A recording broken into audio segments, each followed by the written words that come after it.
एक निश्चित प्रारंभिक वेग से प्रक्षेपित किए गए प्रक्षेप्य की अधिकतम परास 1000 मीटर है। इस प्रक्षेप्य के द्वारा प्राप्त की गई अधिकतम ऊंचाई 1 250 मीटर, 2 500 मीटर, 3 1000 मीटर, 4 2000 मीटर। तो हमें अधिकतम ऊंचाई तो ज्ञात करनी है और हमें दे क्या रखा है इसमें, अधिकतम परास। ओके, हम अधिकतम परास के लिए थीटा हमारा कितना होता है, 45 डिग्री। तो हमारे लिए एक फॉर्मूला है परास में और अधिकतम ऊंचाई में, R बराबर 4h tan थीटा। इसमें tan थीटा की वैल्यू क्या रखेंगे हम, 45 डिग्री, और 45 डिग्री tan थीटा 45 डिग्री में कितना होता है, 1। ओके, तो हमारा हो जाएगा 1000 बराबर 4h इंटू 1। तो हमारा h निकल के क्या आएगा, h बराबर 1000/4, यानी कि h बराबर 250 मीटर। तो हमारा ऑप्शन नंबर 1 राइट हो गया। ओके,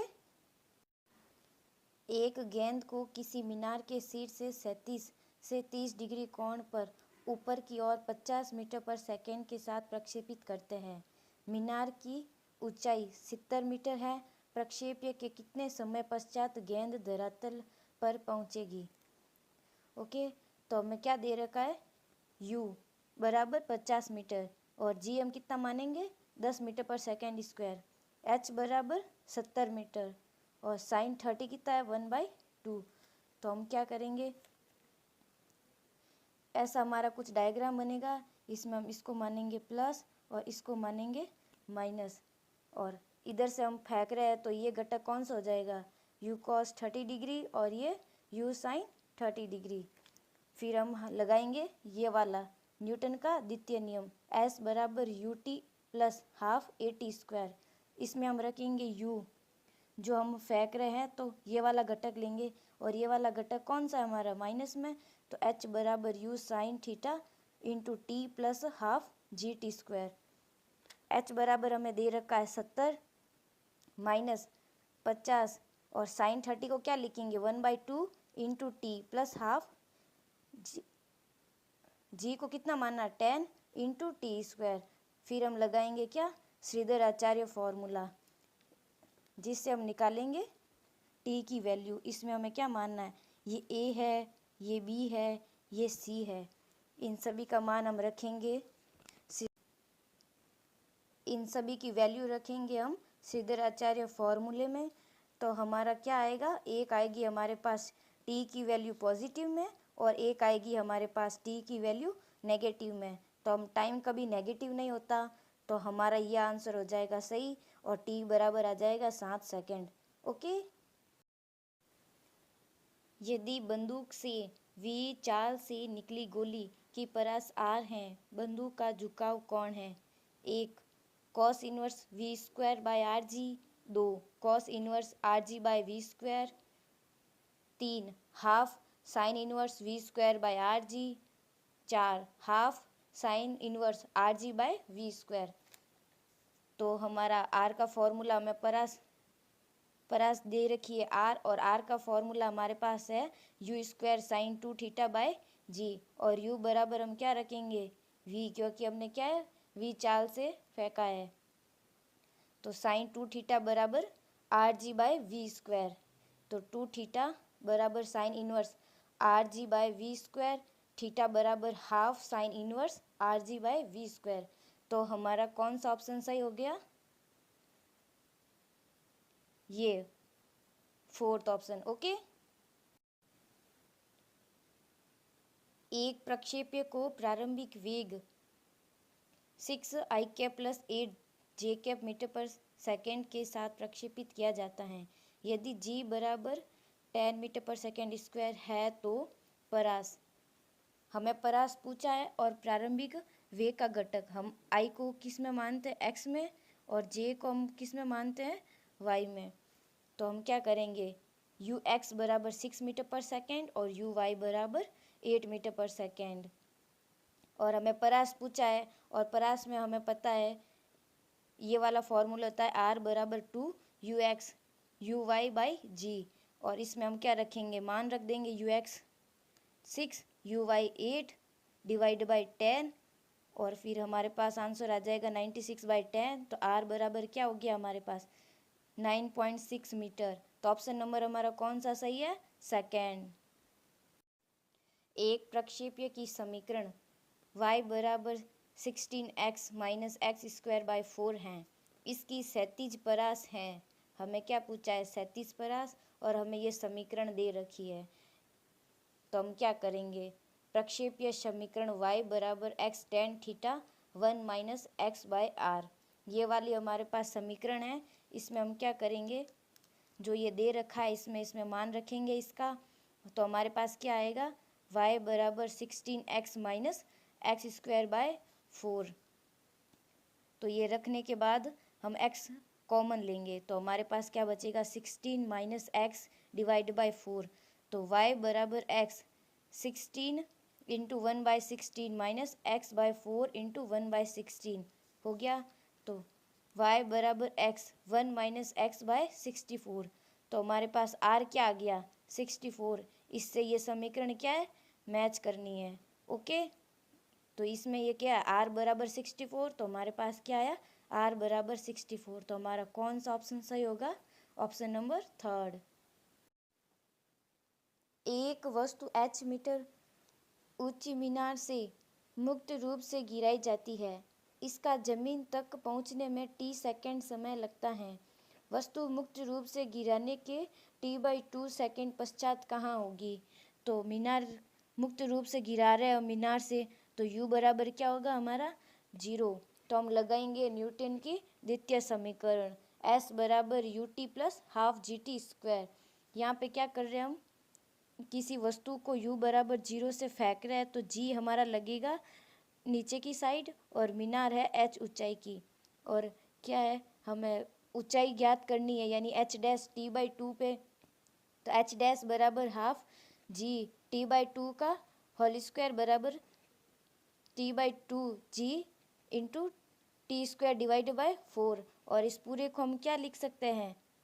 ये देखो समीकरण 1 से हम लिख सकते हैं इसको h। तो हमारे पास क्या आ गया? एच डैश आया, एच डैश बराबर h/4। और हमें क्या है? ज़मीन तक पहुंचने में, यानी धरातल से फाइंड करनी है हमें हाइट। तो हम क्या करेंगे? h माइनस h/4 बराबर 3h/4। तो ये हमारा आंसर हो गया 3h/4। एक कण स्थिर अवस्था से ही प्रारंभ होकर नियत त्वरण से गति करता है, तो वेग विस्थापन वक्र है। तो हमें ये क्या है? 4 है जो वेग और विस्थापन में ग्राफ दिए हुए हैं।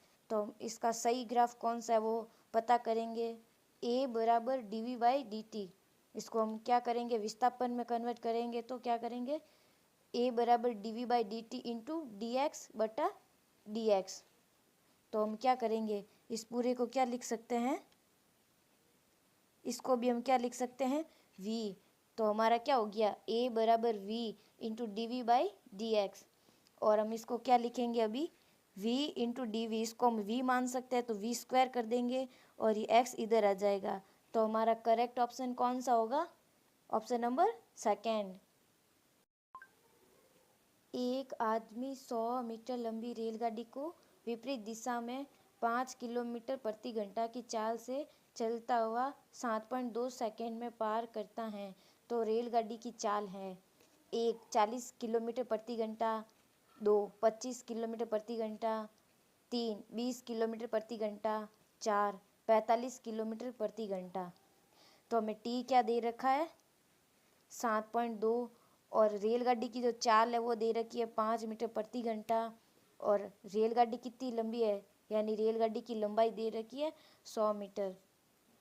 ठीक है, तो ये जो 5 किलोमीटर प्रति घंटा में है, इसको हम क्या करेंगे?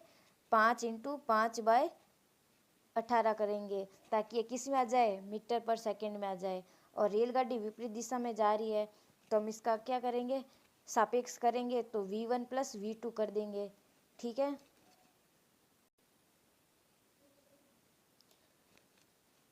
v रिलेटिव हमारे पास क्या आया? v1 प्लस v2 बराबर s/t। तो 25/18 प्लस v2 बराबर 100/7.2। इसको सॉल्व करेंगे तो हमारे पास क्या आएगा? 25/18 प्लस v2 डिवाइड बाय, हम इस पॉइंट को क्या है? ऊपर भेज देंगे, तो हमारे पास क्या हो जाएगा? 1000/12। 72। तो हमें V2 फाइंड करना है, तो V2 बराबर 1000/72 माइनस 25/18।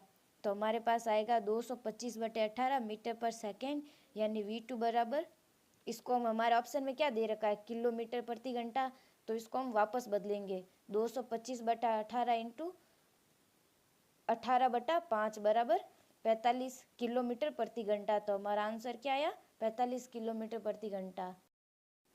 एक बल F सदिश बराबर 6t² प्लस 4t कैप है। 3 किलो द्रव्यमान के कण पर कार्यरत हैं, तो t बराबर 3 सेकेंड पर कण का वेग क्या होगा यदि t बराबर 0 पर कण स्थिर अवस्था में है। तो हमें वेग निकालना है, F दे रखा है, तो सबसे पहले हम क्या करेंगे, F बराबर ma, तो इससे a निकल जाएगा हमारा, a बराबर F/m हो जाएगा। तो इस समीकरण में क्या करेंगे, हम 3 का भाग दे देंगे, तो हमारे पास a क्या आएगा, ये आ गया। फिर वेग निकालने के लिए a बराबर dv/dt, इसको समाकलन करेंगे, तो dv का समाकलन क्या, कहाँ से कहाँ तक होगा, 0 से v तक, और a इंटू dt का समाकलन t बराबर 0 से t बराबर 3 तक हो जाएगा। v बराबर 6t³ कैप बटा 3 इंटू 3 प्लस 4t² कैप बटा 3 इंटू 2, इसका क्या, कहाँ से कहाँ तक, 0 से 3 तक। तो हमारा क्या, 0 में इसकी वैल्यू 0 हो जाएगी, तो t की वैल्यू हम क्या रखेंगे, 3। तो v बराबर 2 इंटू 3, इस 3 का क्या करेंगे हम, क्यूब, और i कैप बटा 3 प्लस 2 इंटू टी का क्या करेंगे, नहीं, 3 का स्क्वायर डिवाइड बाय 3, और ये किस में, जे कैप में। तो v बराबर 2 इंटू इसका क्यूब करेंगे तो क्या हो गया हमारा, 27 i cap by 3 plus 2 into, और इसका क्या हो जाएगा, 3 का square 9 divide by 3 J cap. तो अब इसको क्या सॉल्व करना है, तो हमारा आंसर क्या आ जाएगा, v बराबर 18 i cap plus 6 J cap. Okay, तो ये हमारा फाइनल आंसर है। प्रश्न है, कौन सा वेग समय ग्राफ एक समान गति को प्रदर्शित करता है। तो हमें क्या, ये 4 ग्राफ दिए गए हैं जो v और t में हैं। तो एक समान गति हमारी कब होगी, जब v नियत होगा। तो इसका हम कौन सा करेंगे, फर्स्ट ऑप्शन सही है, इसमें क्या दे रखा है, v नियत दे रखा है। ओके।